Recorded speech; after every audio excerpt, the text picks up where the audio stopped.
we were gonna do a full stunt pull that night. What happened is, weather in Louisiana is tricky.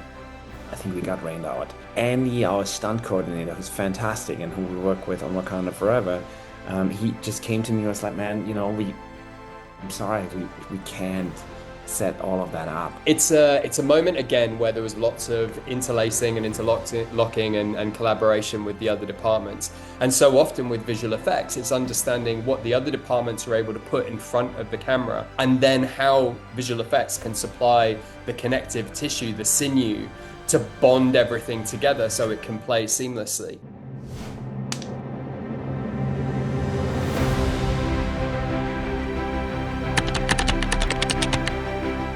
Welcome back, everyone, to another episode of Kingdom of Dreams podcast, The Making of Stories. I'm your host, Joad Mir. Today, my guests are James, Alexander, and Michal Ralla, who are the visual effects consultant and visual effects supervisor, respectively, on Michael B. Jordan's star film Sinners. Sinners came out a few months ago, and I had the pleasure of watching it in theaters, and it's an incredible piece of cinema. And I finally had a chance to speak to someone involved in the film, and boy, what a great treat I got by talking to James as well as to Michael, who have so much energy, so much passion for storytelling, for visual effects, for cinema, and you'll see that clearly in our conversations. So without further ado, here's my conversation with James and Michael for Sinners. Well, thank you so much, guys, for joining. I watched Sinners when it came out in theaters, and then I rewatched it again this morning. Oh, I just to kind of refresh my memory, just because there's so many films out there, and when I watched it the first time, I was really surprised oh, with that's cool. with the way it turned out in every which way. And then now watching it again, just watching the little details of everything. It's a great film, and now it's nominated for Golden Globes, right? Yeah, Yeah. yeah, yeah. Golden Globes, Critics' Choice Awards. It seems to be doing well, and we're really happy that it is so well liked. It was it's a film with a lot of heart and soul. A lot of work went into it, and it wasn't easy, but it was a good experience. Did you have a favorite moment or favorite character? I think my favorite part in among everything was the fact that it took time to set up, Yeah. which is very rare now. I mean, I don't think even think Hollywood tries to even go in that direction. It had in terms of character, Michael Jordan, obviously the both, the dual role that he had. But in terms of the setup, it just reminded me a lot about Jurassic Park. How long Oh, it the kind of, first one. yeah, it took like an hour to set up everything, That's and cool. I love and that then comparison. and then it just kind of went because you relate to the characters, right? You connect to these Yeah. characters, and I thought it was really well executed. But yeah, what about you? What was your favorite part in the film? It's interesting you say Jurassic Park, and we've been talking about this on other interviews, but our strategy for the twinning, and we discussed it at this with Ryan, going into it was the original Jurassic Park is a dinosaur movie. Everyone knows there's CGI dinosaurs in there, like groundbreaking at the time. Hmm. What very few people realize is that there's only 63 digital dinosaur shots in the whole film. Yeah, That's all it took to sell that.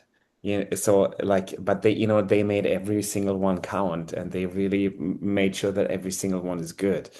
And for the twinning, we basically we pursued the same idea. We were like, look, they don't have to be together all the time just because they're twins. Even if we had real twins, we wouldn't necessarily always show them together.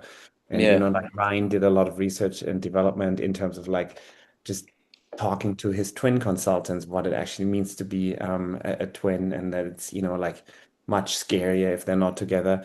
But again, back to the Jurassic Park concept, we had a lot more than 63 twin shots, but we were still trying to make every single one count. And like it takes time. It takes it's effort to make all of this happen, and the logistics aren't easy. There was a lot of R&D we had to do, but seems like it worked, and I'm glad that people are enjoying it. yeah. No, it did. Do you have anything else to add? Um, James? What's the favorite? What's your favorite genre? Yeah. Yeah, every time I see the movie, I think, no, this is my favorite bit. No, this is my favorite bit. Um, yeah, it's really hard to pick one. I do love the slow build, just as you said. When we go to the downtown street and the song that's playing in the background is called Wang Dang Doodle, and it really Hmm. picks up the tempo. And I love, even though it's a slow build in terms of introducing the story and the characters, I really feel that section that brings us up to the party in the Duke, it's kind of like that first section to me kind of culminates at what we call the surreal montage, which is the big oner inside the Duke with the ancestors when the roof burns down. And I feel like that whole front of the movie, it's so propulsive, even though it's a slow burn up to that moment where we burn the roof down. Um, it just pulls you along. And I love that. And I mentioned that moment in the street in particular because I think the cinematography, the Warner where we're introduced to the Chows, to Grace, and to Bo, and the energy in that moment, I really love. It's as I say, every time I watch it, I have a different favorite moment, but that's one that sprang to mind just now. Man, you know what? That's actually a good point. We haven't really talked about this yet with anyone else. The music and it's really interesting. So I was just putting together awards reels, which is like a cross section of the work that we've done across, throughout the movie. It's 1,000 shots, and you pick like the best, I don't know, 20 or 30, and you have 3 minutes to showcase all of that and show befores and afters and all of that. We just released a bunch of befores and afters that I think are really cool to watch. But we added that. We did all those socials, all those befores and afters that just got released to the soundtrack of the music. Oh, Now, nice. so here's what's interesting. The awards reels have to be MOS. And I just learned what that actually means is mid-out sound. Like it comes from like a German director in the 1930s who wouldn't say without, but he'd say mid-out. I'm German, so like I'm like, okay, that's funny. Because I that was the first time I really looked up what that really means. Because I always knew, okay, it means no sound essentially, but I had never really looked into that. Yeah, I'd never heard that. Wow. Mid-out sound or motor. There's another potential one, which is I think motor only or something like that. But anyway, it means there's no sound. All that we can have for those reels is VO. And so I'm Wow. narrating what's going on. And I looked at some of the shots for the very first time since we filed the film without sound, and it rips out so much of what makes this movie, like this perfect fusion just Symbiosis. symbiosis. That's a good word. That's exactly what I was just looking for between picture and audio that is really unusual, I find. It's not a musical, but definitely not at all. But the music plays such a pivotal and elemental role in this film. It's really really cool, and like it reminded me of um, when we were planning the surreal montage, and James and I were both going back and forth with Ludwig Göransson and his wife Serena, who just texted him the other night asking about like a bunch of clips from those early rehearsals and previous, from like the very I don't know when that was, March, April 2024, when it was all just like a written page and everyone had to shape and form and mold that into what it ended up being. And like I've never had this back and forth with a composer as a visual effects department where we're like really, like basically plussing each other up. Hey, how about this? Why don't we do that? And here and there and there. And and the first time he was composing, but in isolation. We were doing previs in isolation. And I remember, I think the first time we ever put this together, like I was just flying back to LA. I was on a flight, and I we had just finished I think it was like the first blocking rehearsal where and so I was editing and replaced sections of our previs with iPhone videos from that blocking rehearsal. And I was using the airplane Wi-Fi to send it to James. And I think you were still in the office with Serena. And Serena, same thing. Ludwig was in LA. She had just received the um the audio files for the first video. And I mean, you tell the story, but apparently, like magic went down the first time they hit the play button. Yep, Or I'm transported back to the production offices in New Orleans. But it was that first time seeing the visuals come to life with the amazing soundtrack that Ludwig and his team came up with. And it's a bit weird, right? You're saying what's our favorite moment in the film? And the one that I described was the one that popped into my head. But it's unusual for a visual effects team not to say, well, it's the swirling tornado of fire that the vampire explodes in, yeah, which is the huge visual effects beat in this show. But the truth is that this is a movie where the visual effects support all the other departments. It's a movie where the visual effects is never the focus of a shot. And that's been something that's incredibly rewarding about this show, that our work 99.5% of the time needs to be invisible. It's a failure if the audience is ever thinking, wow, that's a cool visual effect shot, because everything needs to be supporting is the best way to put it. We're there to support Ryan's direction, the cinematography, the production design, and everything. So that was really the best part of the production, to always be thinking about how can we use our craft to help everyone else on the filmmaking team tell the best story that they could. yes, that's really well told, James. The collaboration with everyone else on this film, and I think that's why again it has so much heart and soul because everyone just gave as much as they could. Like it started with all our like everything that we did with Autumn Doral Akapo, the DP. Like I worked with her before on Wakanda Forever. We have like a working relationship where we trust each other, and back from that film, back from working like on a Marvel blockbuster, one thing that was really striking is when she came to me one day on set and asked me like, "Why are we doing this? Why?" And like I was just making a typical VFX request. Can we do this and that and that? And she's like, "Why? Why are we doing this shit?"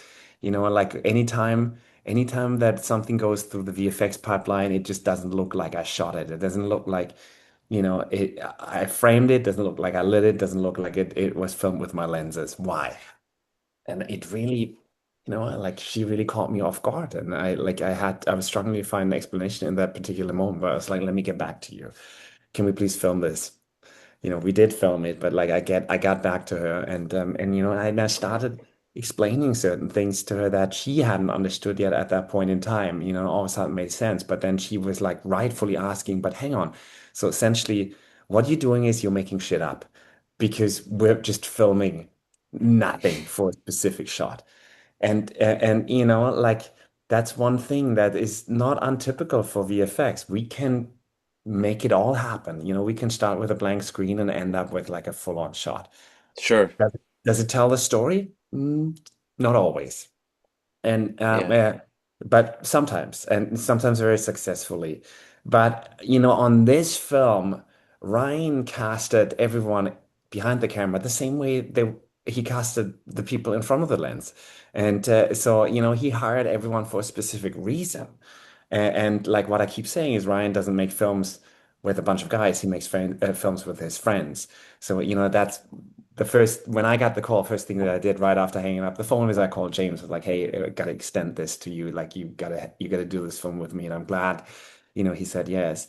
But so essentially, what that means to just go back to VFX people filling a completely blank screen. Um, in this case, even we had actually quite a few full CG shots where we start with a blank screen, but we never started without the collaborators, and that's the big Mm. difference. This is what I call preservation of creative intent. Like anytime we had to do that, we went back to Autumn and asked, how would you frame this shot? What would you actually put in front of the lens? What would it look like? How would you light it? And then we profiled her lenses so that we can digitally recreate all those beautiful imperfections they create, as well as the film stock, which was an extra step on top of the re research and development that was done on Wakanda Forever.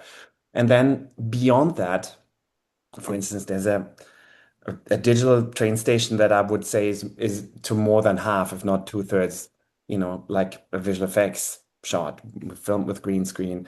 Green screen that was very intentionally placed, with like a similar green to the Pullman carriages and like at the right height and all of that, so we would get the right shadowing. But you know, empty screen essentially, like a world had to be created beyond that. But when it came to creating that world, we went back to Hannah Beekler, the production designer, and asked her, how would you do this? What would this look like? Like we don't want to just do it ourselves just because we can. That, it doesn't mean we should. Like, let's do this together. Use us as your digital construction department. And she gave us all the references. She basically did it exactly the same way that she would do it with her construction crew. And that's what we built, and that's what's on screen. And like, I think that's part of the reason why I think it is actually seamless, because it's not just good compositing, good lighting, and matching it all and blending it all together.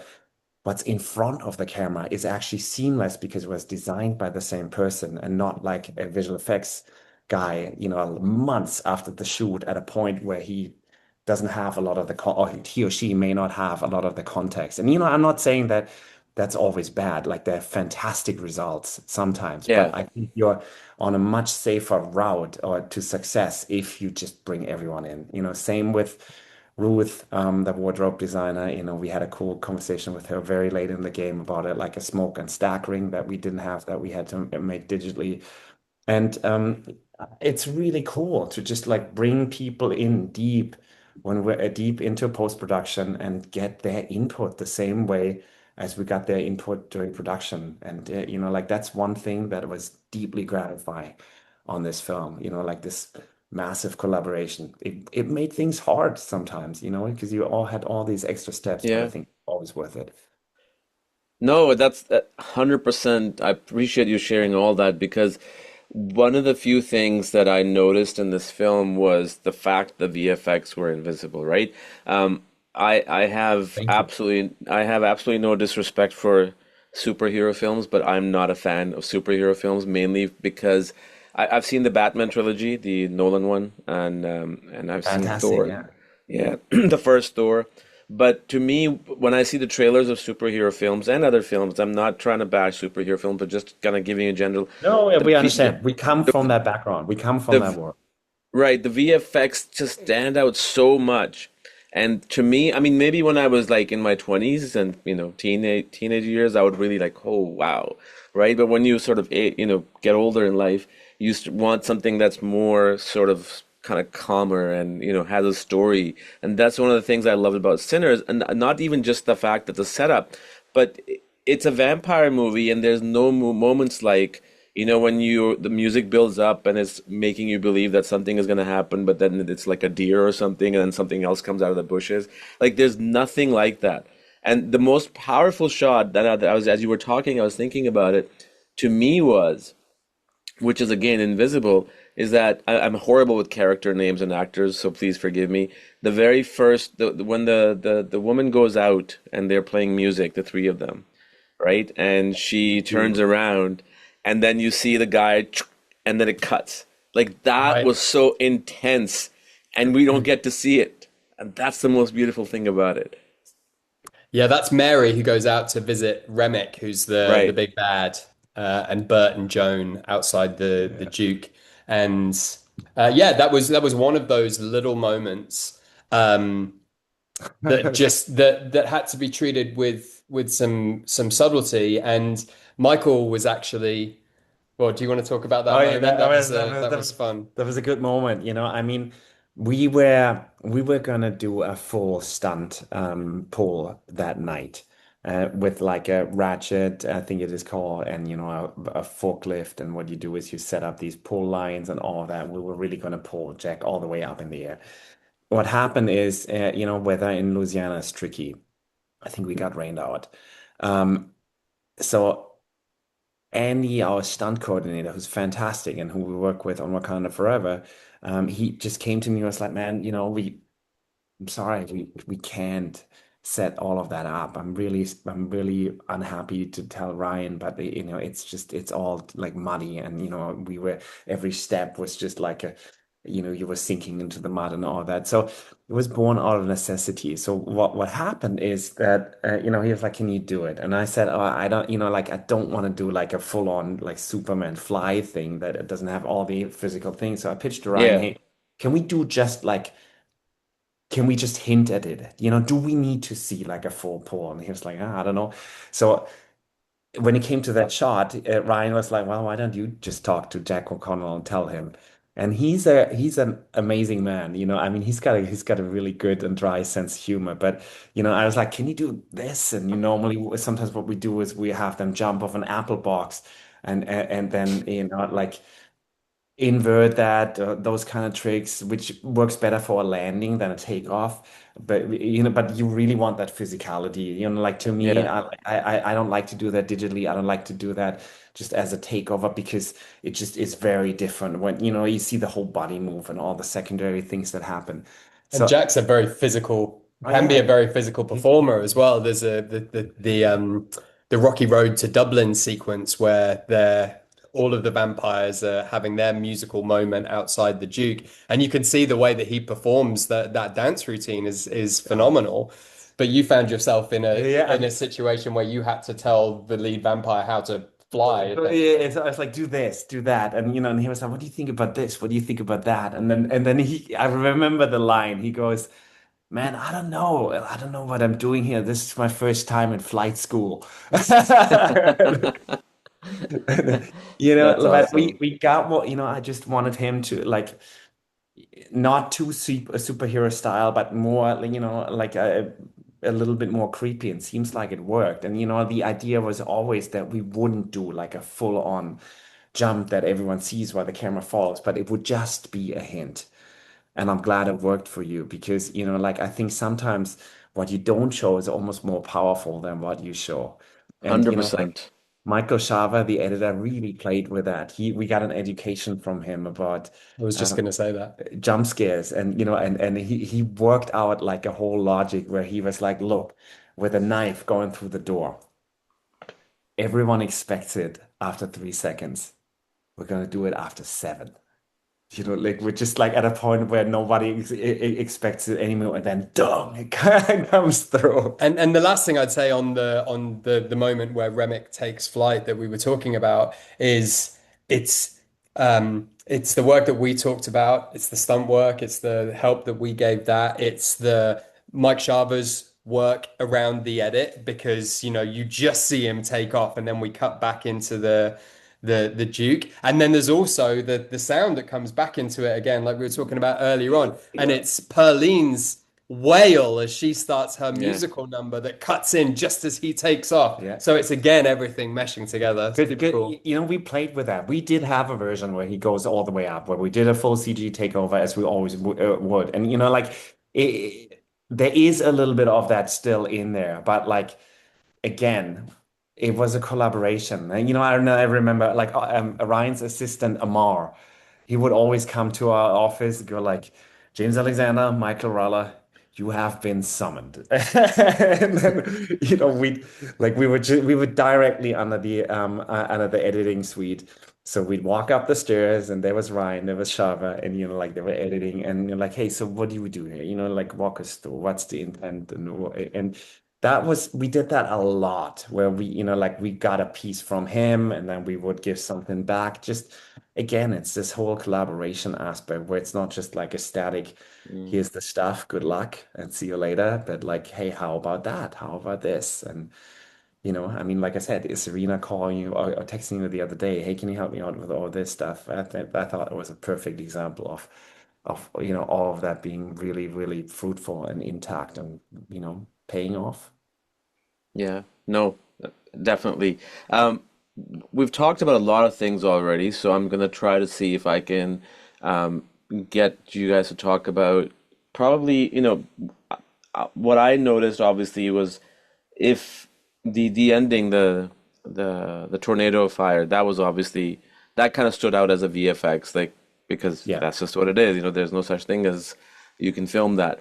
But in terms of the stuff that you guys did, whether it was the seamless integration of the two protagonists, the twins, or the other VFX that were in the film towards the end, what was the most challenging part from a technical standpoint that you guys had to overcome?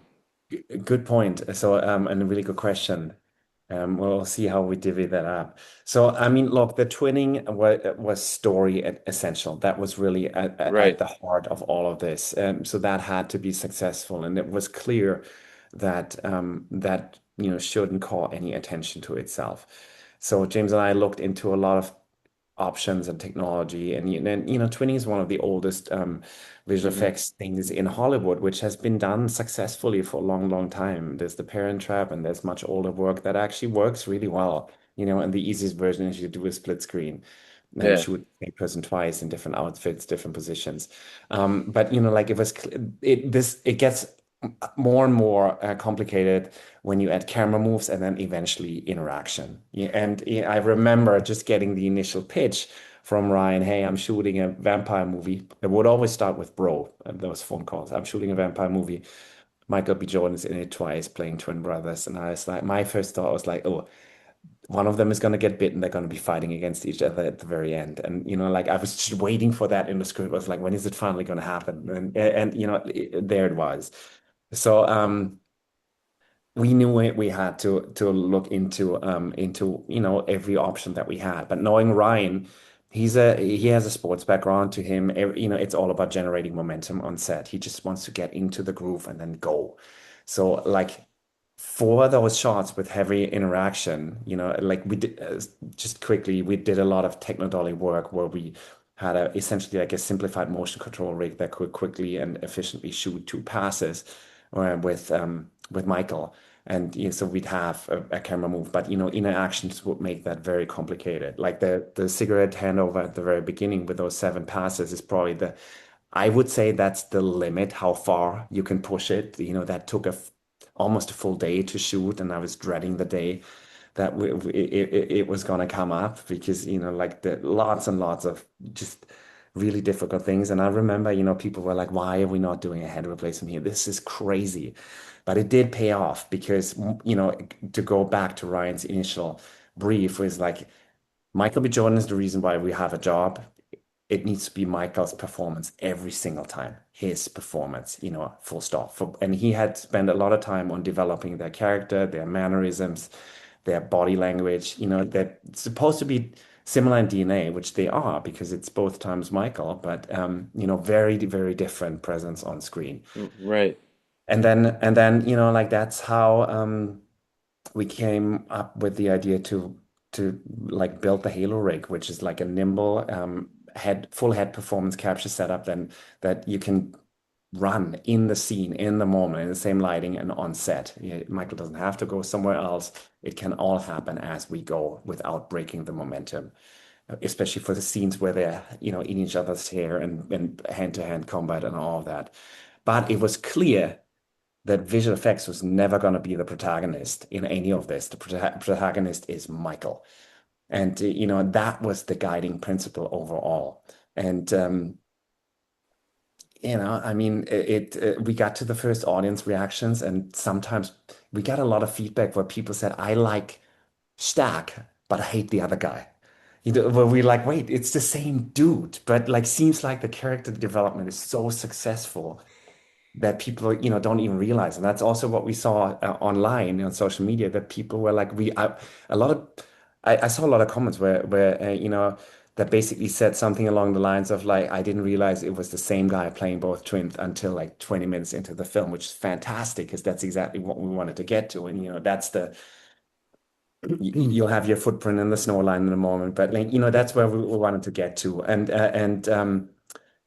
that's essentially why we shot that cigarette handover the hard way, because we wanted to have full body Michael with all of those, Right. expressive things with the body language in that shot, because it was gonna be the foundation for everything that's coming down the line and, cement their on-screen presence and performances. That was tricky. Now, one thing that is particularly tricky with Michael B. Jordan is he's an actor, very good actor.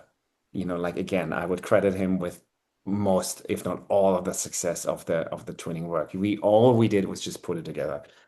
And again, always Michael's performance.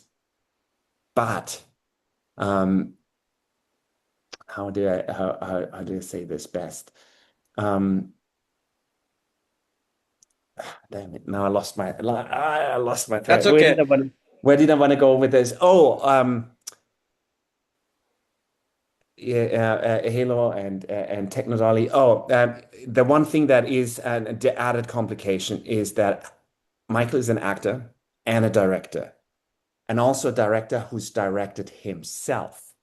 So he Mm, knows exactly what he looks like from behind, what his ears look like, what his hairline, his neck, and all of that, which I personally don't. So there were a lot of shots, like always, where the camera's here behind James, and we would just see an ear and a little bit of a head slightly defocused. We couldn't get away with a double in any of those shots because Michael would go immediately, this is not me. That's not my ear, it's not my hairline, it's not my neck. So that's one thing that we didn't expect. So any of those higher in action shots had to be full head replacements every single time, not just like the typical VFX hockey mask approach where we just replace a face and stick it in somebody else's head. It always had to be a full head replacement because Michael, was had a very good eye. The film's IMAX, screen in IMAX, massive screen. Everyone had to step up their game, including us. And as a result, we had to develop new technology like the Halo, and our post and VFX partners had to revamp their whole software to actually accommodate for that. yeah. No, I will attest to the fact that it took me, and I thought I was the only one, I'm glad to hear. It took me an hour to figure out that it was the same actor. I mean, that's how it was, the lighting, it was it's obviously cinematography, it was his performance, the teeth, there was a little bit of differentiation in that. So it, Yes. it took me it took me a while, and when it got, I'm like, what? Like, how is he in two separate scenes? What are they doing? And that's when I realized it, because that's how seamless it was, and it was beautifully done in all Well parts of said. it. Team effort, Yeah, everyone. 100%. What about you, Um, man? well, the question was the most challenging visual effect, and I think the most obviously visual effect in the film is the lead Tornado vampire fire? Remic's death at the end of the movie. Now, this is Yeah. a spoiler, so I want to talk about it without giving too much away if anyone hasn't seen the film out there. But it's a moment again where there was lots of interlacing and interlocking and collaboration with the other departments, and that starts as ever. Everything that we do starts from reading the script and going through it with Ryan and understanding his vision. But there comes a point where we'll step away with the other departments and then talk technically about how things are able to be achieved. And so often with visual effects, it's understanding what the other departments are able to put in front of the camera, and then how visual effects can supply the connective tissue, the sinew, to bond everything together so it can play seamlessly. And in this instance, there were several factors that contributed to the ultimate demise of our big bad. Yep. And first of all, he's smashed over the head with the guitar, and he has the Guitar. silver resonator plate stuck in his head. Um, then he's staked through the back. Yep. Then the sun comes up, and he starts to sizzle and die. And so throughout the movie, the sun is our ticking clock. The whole movie plays out over the course of a day, and the shots throughout the movie. So it's pretty subtle, but you can see how the sun's traveling through the day, and that's Yep. another thing that helps drive the propulsion of the story. And when we finally get to this big crescendo moment, we needed to look at each of these action beats. And first of all, we had the special effects team, special effects makeup team, led by Mike Fontaine, who developed this incredible piece of the guitar resonator that attached to prosthetic special effects makeup with magnets. So Jack O'Connell playing Remick was able to pull the resonator out of his head and go, shit. And blood spurts everywhere, and there's smoke coming out of it, and it looks absolutely phenomenal. Um, we had to film it on location in the Louisiana swamp on the edge of a bayou. So we had literally there were alligators swimming by in the background. So clearly the talent couldn't be actually in the water, but the stunt team, excuse me, the special effects team built what was essentially an infinity pool at the edge of the swamp, but you could see a lip to it. So that's where Jack O'Connell and Miles Caton, Sammy, had their final baptismal battle. Um, so that's another component that came into it. So we had the infinity pool that was built, and of course they're thrashing around in it. So you've got all of the turbulence from the water. And what we had to then consider was that we had to extend those ripples and extend the environment beyond it. And so that scene became, in large part, a digital recreation. The performances remained completely untouched. They always remain absolutely true to the photography. But to Mm. get that extension, to get that continuity with the water movement, we built a very sophisticated water simulation system, and digital environment extension tools that allowed us to um, replace all of the environment, and complement the action without being distracting at all. As Remick dies and goes through these various stages that contribute to his death, the special effects makeup team developed 5 different stages of awfulness and horror and and gnarliness as his skin blisters and boils and bursts and smokes and sizzles and all of that good stuff. Um, and that practical makeup looked phenomenal, but there was a limit to how much it could move in front of the camera.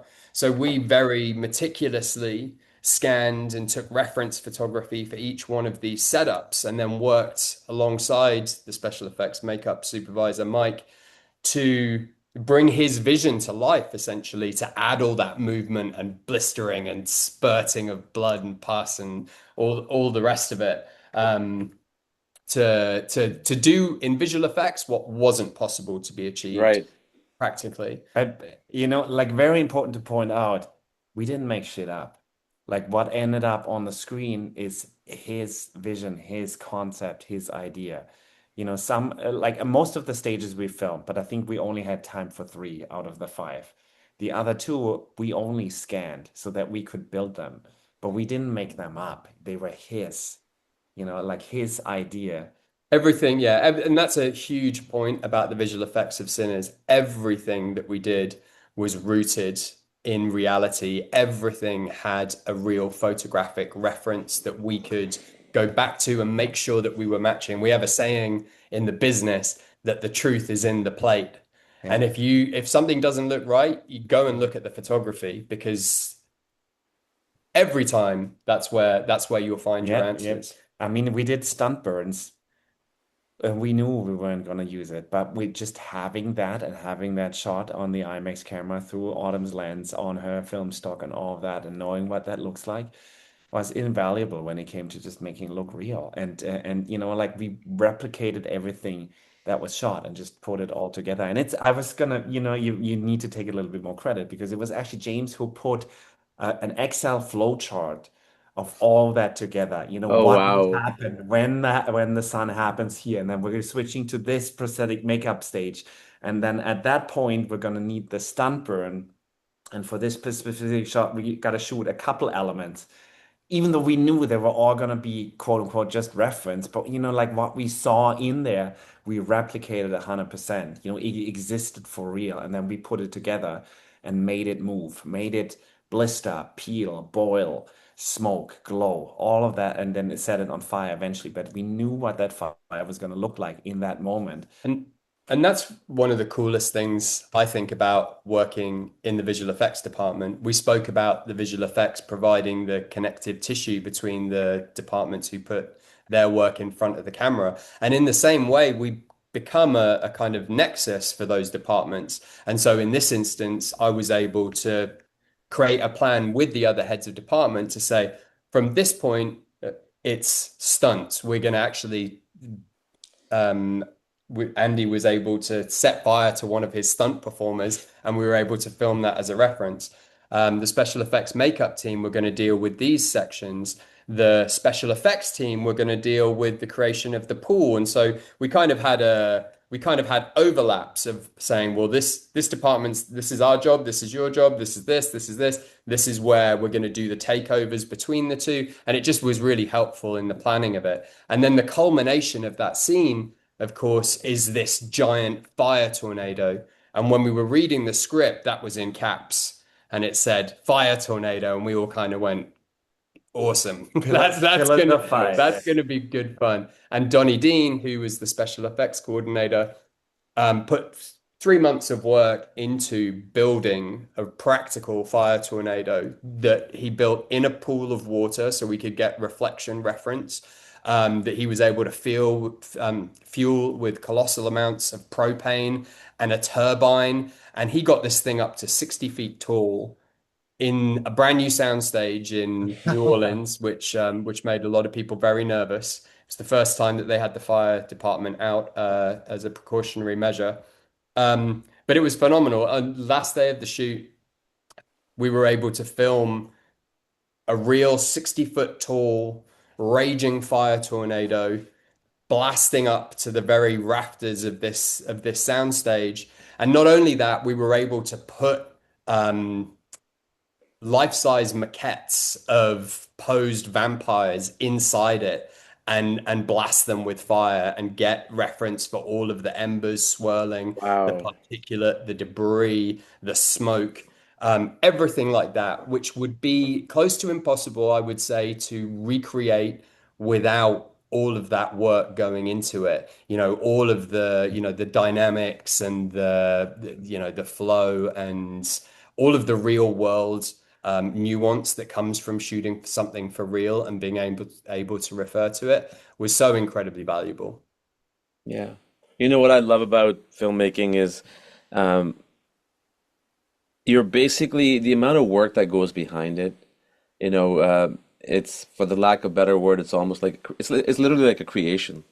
Yeah. Like you're creating something from scratch, and the audience watches in 2 hours or 3 hours, but it's like a 3 4 year long process from the time it gets the idea pops in your head until the first audience member sees it, and especially in VFX, it's another level. I mean, with Avatar films, like it's 5 7 years, right? Yeah. And it is such a beautiful thing. Um, I'm in the industry, so I appreciate it. I don't know how the audience sort of sees it, but it's such one of those rarest things that you're part of something that you're creating, and the amount of that work goes in, and we are all so passionate about talking about it because it's, you brought something to life, not just you as you individual, but the entire team.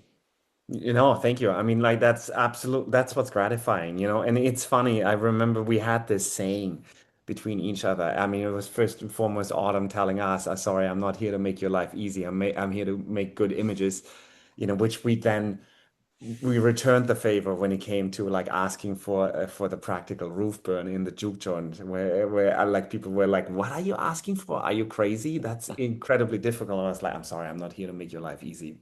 We're here to make good images." But Right.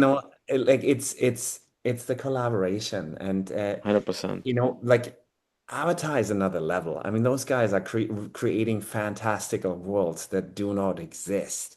Everything in this film, we had actually, like I said, a lot more all CG shots than you would expect, but they were all based on something that does exist. Yeah, Again, we had all the reference of what it needed to look like. It just needed to be put together.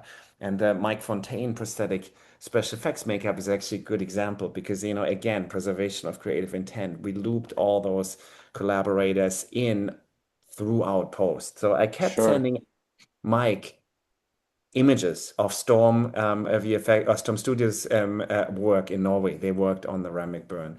And I remember he at some point he was like asking, "Why are you showing my makeup? I like the background replacement you did. That's cool." And I was like, "Let me send you the clip." And that's when he realized, "Oh shit, this is my makeup, but it's moving." To a point where all it took him to actually see the clip to understand, oh, this is a digital recreation of exactly what I did. But in the still image, he was like, I can't tell. Like, did you do this? Did I do that? And that to me was it. I was like, okay, cool. Beautiful. It's exactly where we wanted to get to because, it's his design, but we helped make that tell the story it had to tell. That's beautiful. I just want to quickly, as we wrap up, normally I bring this in the early part of the conversation, but since we're having so much fun, I have to sort of bring it at the end. How did your career start? Just briefly, what was the catalyst that brought you into the VFX world, into the cinema world? Film cans on the skateboard, James. Michael's making fun of me because it's something that I like to say that the last time I worked with film specifically, this movie is shot on large format celluloid, 65 millimeter. And the last time I actually had my hands on film negative, I was a runner in London in the early 2000s, delivering cans of neg around town on my skateboard, which was great. It's a nice way to start in the business. Of Um, course. yeah, I did a film degree. I loved movies as a kid. I loved. I've come to understand that what I loved in movies as a kid was the worlds that they built in the Yeah. stories that they told and how transportative they were. And now I'm really appreciative that I get to play a part in that in the work that we do. So I did a film degree, and then I started at the bottom at a post house called or a visual effects house called The Mill in London in 2001, just after they won the visual effects Oscar for Gladiator. And I started serving cups of tea and plates of biscuits. And I worked my way up from there. But very quickly, I found that I wasn't really suited to sitting on at a monitor all day. What I enjoy most is the communication and talking to people in different departments and learning what people are doing. And it's the best part of visual effects is helping other people do their jobs and supporting the other crafts in the filmmaking business. So yeah, Lovely. that's my story. Awesome. Oh, I wanted to be a heavy metal musician, or then I saw this short film called 4 or 5, two guys with like equipment in their basement from Target and like mini DV cameras in the early 2000s landing an airliner on the highway. That blew me away. It was Oh, like I, this. I know exactly which one you're talking about. I know I was exactly like, what you're that's talking what I want to do. This is about. cool. And then, I like studied. I actually got an engineering degree. Like not exactly on point for VFX, but with that, then traveled the world. Worked in Australia for 4 or 5 years in Sydney, which was amazing. I love that city. And then, worked in London for almost a year at Framestore. Worked in Vancouver for a little bit, and then got a call from Digital Domain to work for them on Transformers 3 in Los Angeles. Nice. From there, got a call to work at ILM, and then, like went back and forth, met my wife at Digital Domain. She's also VFX supervisor and kind of like my role model. And then Oh, um, and then we met. James and I met at Framestore in 2014. They have a commercials office in Los Angeles, and like we did tons of commercials. From pre-production all the way to final delivery. Went on set. Again, traveled the world. Like I don't know, Mexico, New Mexico, like All the Mexico. I don't know, night shoots, day shoots, desert, snow, mountains, ocean, everything. It was a good time, and so we got that we had that bonding phase, and now we're doing this stuff together, which is great. that's awesome. And you mentioned about traveling the world. I always say this that, people in our industry, we love what we do, which is a blessing. But then to get paid to travel the world for the work that we Oscar do on Wilde. top of that's one of the most amazing things that you can live with, right? Like I Yeah, I, I yeah, totally it's one of the biggest blessings. You get to see the world. yeah. What's coming up next for you guys as we wrap up? Any projects that you're able to talk about? I know sometimes you can't, but just We can't really talk about what it is, but we're currently prepping for a test shoot. We got the equipment outside. That's why James is here for something that's upcoming. We're both actually really excited to go back on set, and like this is yeah picking up steam. It's gonna be a good one. what genre is it? Can you say that at least? No. Okay. Fair enough. Fair enough. But it's within the family, like. Got it. I think I got it. Awesome. Sounds good. No, listen, guys, this has been phenomenal. I really appreciate your passion. I truly do. I mean, the way you guys are so into this and really a wonderful film. Thank you. Aside from, VFX and everything, it's like a giant collaborative effort, and it works at so many levels. The little subtle moments, and not everything was just so subtle, but it wasn't. I don't know if that makes sense. Nothing was over the top. There could have been moments where things could have gone the different direction, but it was a very calm, engaging, entertaining, but at the same time very informative film. So thank you so much. Lovely. If I could leave you with one last thought. Sure. Michael and I, early in the production, projected forward and said, if we end up at the end of this movie being in a position where we have to make a point of telling people about the visual effects because people don't realize they're there, then we've done then we'll be in a place to be proud of our jobs. But it is worth saying that Sinners has got more than 1,000 visual effects shots in it. And it's more in fact that means that more than half of the film's runtime went through the visual effects pipeline. So we're really proud of the work of all of the companies that we worked with and that we partnered with to do this work. And the fact that it's invisible means that hopefully it contributes to the story and the audience had a great time. Yeah, no, and we're pleased to have the opportunity to talk about it. So thank you. Absolutely, yeah. I mean, it got to a point where people were telling us, well, I mean, there's not all that much stuff in Sinners, right? There's like, and we're like, hold on, what? So it was an exercise in creative restraint to some degree. But I want to, in terms of what you just said about the stoke. I think that's a really, really important point, man, because, we're doing this because we like what we do. If it was just for the money, we'd be bankers. I mean, like that's 100%, 100%. Awesome, guys. It's been a pleasure. Thank you so much for your time. Truly appreciate it. Thank you. Really good talking to you. Thank you very much. Good to talk to you, Likewise. man. Thank you. Take care, Bye-bye. guys. Bye-bye.